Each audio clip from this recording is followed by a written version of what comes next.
Sometimes we just need a good rom-com to get us through the day. Netflix has released their Dutch film, Just Say Yes. It's lighthearted and familiar, but does it satisfy?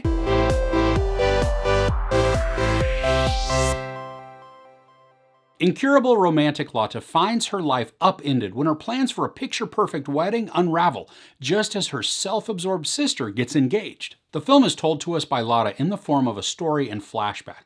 When we first meet her, she's a disheveled mess, just sitting on a park bench in a wedding dress, and ends up telling her story to some random guy who's also sitting on the bench. Like most rom-coms, there's not much here that is unique. A lot of it feels familiar, and there were parts of the storyline that felt very reminiscent of 27 Dresses, and then it had moments that came from The Secret Life of Walter Mitty, Morning Glory, and even Crazy Stupid Love. Lotte is a pretty charismatic character, as is a new co-worker of hers named Chris. They work well together on screen, and their banter and dialogue I thought was convincing.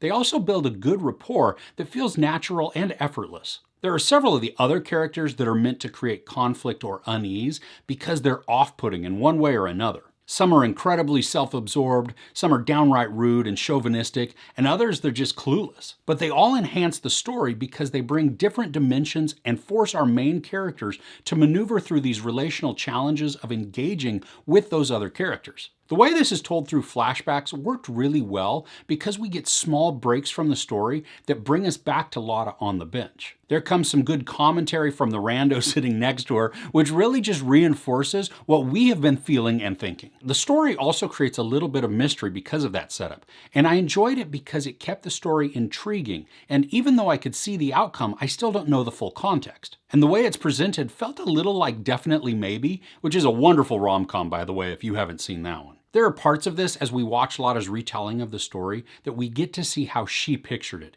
even if how it actually happened was different. The first time it was a little weird, but then I understood it was part of the storytelling, so it worked in the long run. Now this is only 97 minutes, and it's efficient in the storytelling, mixing humor and drama and just the right amount of motion to keep the story moving at a good pace. So this does have some funny moments and certainly some cringy ones as well. And most of the time I was chuckling along. This wasn't a full laugh out loud non-stop comedy, but the humor did work for the most part. The way one character was used though felt it was trying to force the humor because every interaction was larger than it should have been.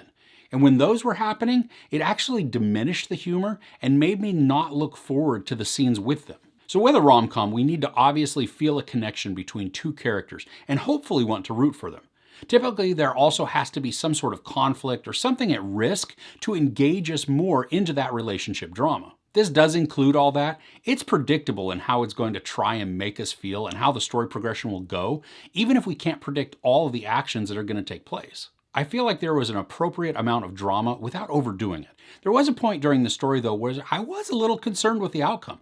I genuinely wasn't sure what was going to happen and was gearing up to be bummed out. I loved the soundtrack. There's lots of great pop songs, and they may have been cliche, but they worked. And one thing that was pretty fun was one scene towards the latter part of the film. It's a vehicle used to set up a lot of the drama, but before that, our characters go on a small journey.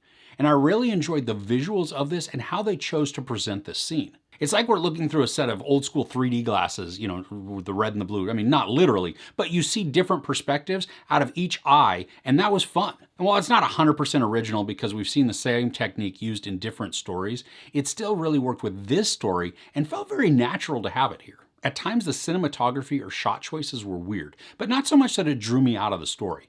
It was more my geekiness coming out to question why they'd use a drone shot again and then have it go slow-mo. Or when they'd use slow-mo pretty much anywhere because short of one scene, it didn't have a place anywhere else in the film. So while this one isn't original, and really, I mean, the longer I think about it, the more movies come to mind that this took inspiration from, but because it's a rom-com, I'm much more forgiving. I need it to entertain me. I need it to make me root for the protagonist and their love interest and hope they get together to live happily ever after. I need it to make me at least chuckle, if not laugh out loud. And I need it to hold my attention for about 90 minutes.